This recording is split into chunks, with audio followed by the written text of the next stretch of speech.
வணக்கம். I am doctor Vijayakumar, keyhole brain and spine surgeon, neuro one hospital. இப்போ பார்க்குற patient வந்து ஒரு திடீர்னு ஒரு முதுகில் வலி வந்து காலுக்கு விருன்னு பரவுற மாதிரி வலி இருக்குது, ரொம்ப கஷ்டப்பட்டு நடக்க முடியாமல், அவரால் எந்த வேலையிலும் செய்ய முடியாமல் அந்த மாதிரி பிரச்சனை இருக்குதுன்னு சொல்கிறதுக்காக வந்திருந்தார். ஸோ இவர் வந்து ஒரு 15-20 நாளைக்கு முன்னாடி ஹெவியாக ஒரு ஆப்ஜெக்ட் லிஃப்ட் பண்ணியிருக்காரு. அதுக்கப்புறம் கப்புன்னு ஒரு இடுப்பு பிடிச்சி காலில் ஒரு வலி பரவுற மாதிரி இருந்திருக்கு. ஸோ இந்த மாதிரி இருக்கவங்களுக்கு யூஸ்வலாக நமக்கு வந்து பழக்கம் இல்லாத வேலைகளை செய்கிறப்போ, நம்மளால் முடியாத வலிமை இல்லாத வேலைகளை செய்கிறப்போ, நம்ம டிஸ்க்குங்கிறது சில பேர்த்துக்கு சின்னதாக கிளியில் ஏற்பட்டு அந்த இடத்துல ஒரு உள்ளே இருக்கிற ஜவ் உள்ள டிஸ்க் ப்ரொலாப்ஸ்ன்னு சொல்லுவாங்க. நம்ம ஜவ் வந்து பிதுங்கி நரம்பு போகிற பாதையை அழுத்திடுது. யூஸ்வலாக கீழ் முதுகெலும்புல L4, L5, L5S1ங்கிறதுலாம் வரும். பட் இவருக்கு அன்காமனாக L1, L2 லெவலில் வந்துருது. தொடப்பகுதியில் ரொம்ப தீவிர வலி இருந்து அவர் நடக்க முடியாமல் குனிஞ்சிட்டே வந்தார். ஸோ இந்த மாதிரி இருக்கவங்களுக்கு நாங்கள் அதுக்கு சர்ஜரி, ரொம்ப பெருசான அழுத்தம் இருக்கிறனால அது சர்ஜரி பண்ணி தான் அதை எடுக்கணும் அப்படின்னு சொன்னோம். ஸோ அவர் அதை புரிஞ்சுக்கிட்டு உடனே சர்ஜரி பண்ணிட்டார்.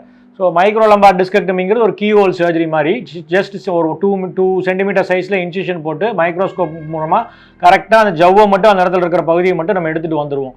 ஸோ இது மூலமாக நம்ம எதுவும் அவங்களுக்கு வந்து வெட்டுறது, அவங்க பாதிப்பு ஏற்படுறது, நரம்பு எதுவும் பண்ணுறது, அந்த மாதிரி எதுவும் பண்ணுறதில்ல. ஸோ இது வந்து ஒரு ஸ்பைனல் கார்டு சர்ஜரி கிடையாது. இது பண்ணினதுக்கப்புறம் அவங்க நார்மலான ஆக்டிவிட்டீஸை Day 1லேருந்தே பண்ணலாம். So suture removal 8th day 9th day பண்ணினதுக்கப்புறம் அவங்க நார்மலாக அவங்க ருட்டீனாக என்னென்ன வேலைகள் பண்ணுறாங்களோ, வெயிட் லிஃப்டிங் தவிர எல்லாமே அவங்க உடனேவே பண்ண ஆரம்பிச்சுப்பாங்க. ஸோ இது கம்ப்ளீட்டாக ரிலீவ் ஆகக்கூடிய ஒரு ட்ரீட்மெண்ட் இது. ஸோ அவங்களுக்கு பலக்குறைவு வர்றதுக்கு முன்னாடியே இந்த மாதிரி ப்ராப்ளமுக்கு ட்ரீட்மெண்ட் பண்ணிக்கிறது பேஷண்ட்ஸுக்கு பெஸ்ட் அவுட்கம் அவங்களுக்கு தான் கிடைக்கும். வணக்கம், என் பேர் படைகாத்து, பெரம்பலூர் மாவட்டத்துலேருந்து வரேன். எனக்கு ஏற்கனவே ஒரு ஆக்சிடென்ட் நடந்தது. அதில் வந்து மண்டையில் ஆப்ரேஷன் பண்ணியிருக்கேன். அப்போ தண்டுவடத்துலையும் அடிபட்டுருக்கு, ஆப்ரேஷன் பண்ணணும்னு சொன்னாங்க. இப்போ தண்டுவடத்தை ஆப்ரேஷன் பிரச்சனை வரும், வேலை செய்யணும்னு சொன்னதுனால நான் பண்ணலை. இப்போ வந்து 10 வருஷம் மேலே ஆகிடுச்சு. இப்போ வந்து தண்டோட பெயின் அதிகமாக தாங்க முடியாத அளவுக்கு வந்ததுனால ஆப்ரேஷன் பண்ணி தான் அவனுக்கு கண்டிஷன் வந்துட்டேன். அப்புறம் என் இத்தனை வந்து நியூரோ ஒன்னில் பண்ணிக்கலான்னு சொன்னதுனால, இங்கே பண்ண நல்லா இருக்குன்னு சொன்னதுனால நியூரோ ஒன்னில் வந்து விஜயகுமார் டாக்டரை பார்த்தோம். அப்புறம் அவர் ஆப்ரேஷன் பண்ணிக்கிறது நல்லதுன்னு சொன்னார். அப்புறம் அன்றைக்கி அட்மிஷன், டாக்டர் இருந்தால் அன்றைக்கி அட்மிஷன் போட்டார். அன்றைக்கி ஆப்ரேஷன் பண்ணிட்டார். அப்புறம் 3ஆம் நாள் வீட்டுக்கு போகலான்னு சொல்லிட்டாரு.